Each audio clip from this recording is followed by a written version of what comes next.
E a gente fala muito aqui sobre como a esquerda sempre se organiza para ocupar os espaços, né? Então eles estão sempre ali formando novas lideranças, preocupados com tudo que está acontecendo. E agora, nesse final de semana, aconteceu uma eleição para o Conselho Tutelar. São mais de 6 mil conselhos espalhados pelo Brasil. E a gente acompanhou, pelo menos pelas redes sociais, a gente teve essas notícias, de que houve um engajamento da direita, dos conservadores, muito grande, pela primeira vez. É uma eleição que eu, por exemplo, nunca tinha ouvido falar, assim, sabia que existia, mas nunca foi assunto, nunca teve ali uma discussão sobre esse tema. E neste final de semana houve essa eleição em mais de 5.500 cidades, se não me engano. E ao que parece, os conservadores da direita foi muito bem, né? A ponto até de haver uma reação aí da esquerda dizendo que queria rever a forma de fazer essa eleição e tudo mais. Nós temos aí algumas imagens, principalmente pré-eleição, né? 3 portais aí que colocaram a notícia sobre essa eleição e para a gente começar os comentários sobre essa pauta. A produção vai colocar aí na tela essas 3 manchetes, que é a nossa imagem 5, produção, que traz aí a preparação, né? Antes da eleição. Então, olha lá, para quem é a favor da vida, a eleição do Conselho Tutelar é no domingo. Esse título pode até dar uma impressão diferente, mas é de uma pessoa de esquerda, a Miriam Lacombe, no UOL, traz até uma foto ali de uma criança com a bandeira do movimento gay. Folha de São Paulo, país elege novos conselheiros tutelares, com o desafio de barrar interferências partidárias e religiosas. Esse argumento da interferência religiosa foi muito usado para tentar desqualificar ali uma tentativa de ocupação desses espaços por conservadores. E por fim, de novo, o UOL, porque o ECA, né, o Estatuto da Criança e do Adolescente, está em perigo no processo eleitoral para o Conselho Tutelar. Então, colocando aí que seria uma ameaça aos direitos da criança, qualquer maioria, qualquer ocupação maior desses cargos pela direita. Então, mais uma vez, temos aqui um embate direita-esquerda, né, ou até mais do que isso, mas é algo que a gente nunca tinha visto antes. Como é que você vê esse movimento, Luiz Felipe? Você acha que agora faz parte dessa nova realidade do Brasil, de todo mundo ligado, acompanhando a política? Porque eu confesso que eu não me lembro de ter essa pauta em outros anos. Não tínhamos, e cresceu muito nos movimentos. Eu recebi muitas mensagens nos diversos grupos que eu estou. De fato, isso se tornou até mérito todo de todos esses cidadãos que mobilizaram, porque os deputados não podem se mobilizar ou fazer uma indicação de voto. E então ali estavam vários desses movimentos já escolhendo. Eles não podem indicar voto? Não podemos indicar voto. Isso é contrário, uma contravenção até. Então, agora, claro que eu estou muito feliz com o resultado. E só pontuar que esse tipo de eleição em que o lado não esquerda totalitária ganha, esse sim a esquerda pode contestar e vem falar que vamos mudar o sistema eleitoral, vamos contestar todo o negócio. Agora, quando nós contestamos qualquer coisa deles, poxa, é contra a democracia, aquela coisa toda, e tem todo o judiciário que cai em cima. Enfim, vamos estabelecer aqui uma régua de que todo esse pessoal que pensa em tiranizar o Brasil, em controlar o Brasil, controlar nossas pautas, nossa agenda, nossa sociedade, esse pessoal é minoria. Eles não comandam a opinião pública, é uma pequena parcela da opinião pública e é um pequeno grupo que estão com as alavancas de poder. Então, se a população se der conta disso e fizer como fez no PL da censura, fizer como fez agora nas eleições dos conselhos tutelares, a gente muda o Brasil. Essa que é a realidade. Então não há que se ter medo nesse momento. Há que se ter inteligência de ação, que é isso que foi o que aconteceu. Foi uma ação pontual, foi a questão de eleitoral, havia uma lista focada, sabíamos o que fazer, era bem simples. Então, e executaram com maestria. Então, e demonstraram exatamente o tamanho do que é a opinião pública mobilizada. Se eu não me engano, houve até um acréscimo de pessoas que foram votar para esse tipo, acho que foram 10% de acréscimo. No Twitter você vê vários vídeos de filas enormes. Exatamente. Nos locais de votação. Isso é mobilização pura e simples da sociedade, sem nenhuma ação política, não havia partidos políticos por trás, deputados apoiavam, mas dentro das redes particulares, não havia uma exposição pública em agregado. Então, isso é fundamental, esse tipo de movimento, eu diria que é a realidade do Brasil. E se organizar para pautas maiores, como a gente tem que pontuar a questão do judiciário, a gente vai ter um impacto muito significativo. Só alguns dados aqui. O Conselho Tutelar ele tem a missão de atender as crianças e adolescentes cujos pais faltem ou ofereçam risco à sua formação. Aquela história, né, quando o pai tem alguma ação ali que deixa a criança desassistida, vou chamar o Conselho Tutelar, hein? É justamente essa entidade. Além de fornecer proteção em situações de abuso. Segundo a Secretaria Nacional dos Direitos da Criança e do Adolescente, o Brasil conta atualmente com 6.100 conselhos tutelares em 5.570 municípios e entidades administrativas. Cada conselho possui 5 membros e aí, se você pesquisar, você vai encontrar aí os resultados.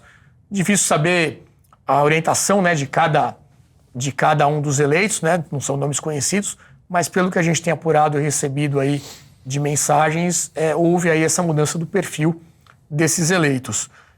Christian, seu comentário, você acha que realmente o brasileiro agora tem esse perfil mesmo de acompanhar tudo, não deixar passar nada? Não, eu acho de todos esses comentários que a gente tem feito aqui, acho que saindo um pouco da esfera direita-esquerda, eu acho que é muito além disso, é uma coisa muito positiva, a participação da sociedade civil nas bases. Isso. Você descreveu agora, mais de 6 mil, pelo menos um em cada município.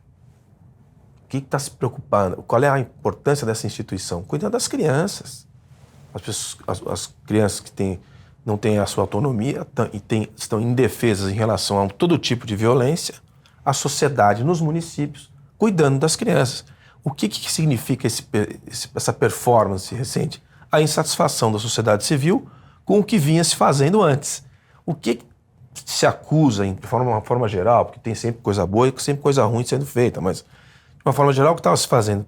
Estava se interferindo, estava se fazendo uma coisa que não se pode fazer, que é tirar a criança da casa por alguma razão, interpretada por quem estava lá, coisa que não está no estatuto. Uhum. O que se faz é identificar um problema e levar para o Ministério Público. Por alguma razão, essa instituição estava sendo utilizada de forma equivocada e a sociedade reagiu. Isso, para mim, é a demonstração de que a democracia está viva. Isso nos traz a primeira pauta, né, da questão da subsidiariedade. Exato, é do poder interessante. local, a gente ainda tem a subsidiariedade. E ocupar os locais. O princípio da subsidiariedade, que é o que está no debate da União Europeia há muito tempo e que é o que dá o conceito de déficit democrático, né? Porque assim, muito decide em Bruxelas e tiraram das localidades. Uhum.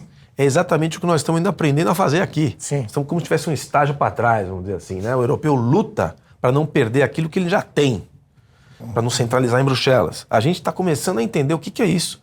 E esse é um bom exemplo. Nós temos a imagem do tweet do deputado Nicolas Ferreira comentando esse resultado para a gente entender essa reação, né, essa repercussão. Regional Oeste de BH, né, Belo Horizonte, 3 dos 5 conselheiros são conservadores. E aí ele já dá uma provocada, né, entendeu o desespero da esquerda? Espera um pouquinho, direita está ocupando os espaços e agora querem ganhar no tapetão, anulando parte das eleições. Houve essa discussão, inclusive, de possível anulação das eleições, mas pelo que consta até o momento, nenhuma decisão nesse sentido. O que existiu foi um comentário do ministro dos Direitos Humanos, Silvio Almeida, que é a nossa próxima imagem, dizendo aí de uma possível mudança no sistema de votação, aprimoramento.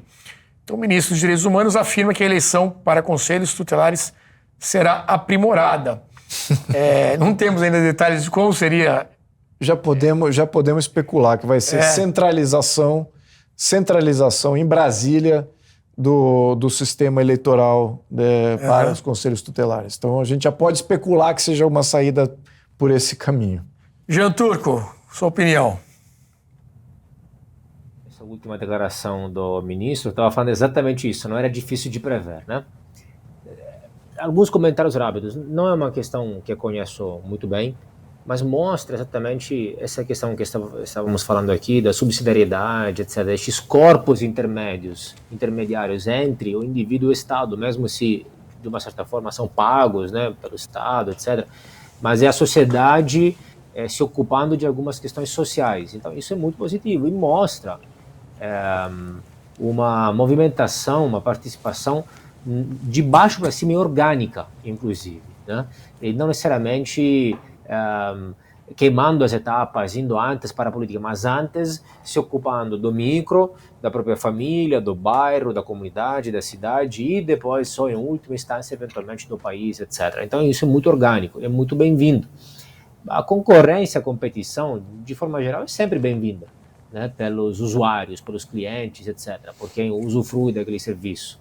Então, mais competição, neste caso também, é positiva. Por um lado, eu diria isso. Por outro lado, vejam a que ponto chegamos. Chegamos no ponto de politizar também isso. Também o Conselho Tutelar, também o cuidado com as crianças, com as pessoas mais fracas, mais frágeis, que mais precisam da sociedade. E porque isso é muito grave. Mas por que isso? Porque, por outro lado, foi tomado também. E assim como foi tomada essa área, esse setor, foi tomado tudo. Longe de mim uma teoria do complô ou algo deste tipo, mas que também tem uma organização planejada, específica, pensada, etc. Mas é a hegemonia do senso comum, né, onde foi totalmente tomado o senso comum por essas ideias, e aí nós vimos algumas decisões, além daquelas que a Christian aqui citou, por exemplo, nos últimos anos, de crianças ou até adolescentes, às vezes, me lembro de uma adolescente que estava tocando um instrumento musical numa praça, recebendo dinheiro, esmola, entre aspas, para financiar uma escola que ele queria, um curso que ele queria fazer, e foi enquadrado como trabalho infantil. O pai que levava o sábado, domingo, a filha para vender junto pipocas e ajudar o pai com o dinheiro, troco, e foi enquadrado como trabalho infantil. Um adolescente de 15 anos, sem fazer um trabalho físico, pesado, que comprometesse, etc. Vários e vários casos deste tipo. Então, por quê? E, inevitavelmente, infelizmente, acaba tendo essa reação. Porque foi tomado pelo outro lado. Agora, minha esperança qual é? Que foi primeiro tomado por um lado, agora está tendo uma reação, uma competição, etc., também pelo outro lado. Está se politizando tudo, isso também, como foi politizada a ciência, como foi politizada a vacina, como foi politizado o meio ambiente, como foi politizada a moda, a fala, inclusive. A minha esperança é que essa seja só uma fase, e na próxima fase nós aprenderemos a tratar essas questões de forma normal, cívica e não ideológica, não partidária, mas de forma social, cívica, civil e civilizada.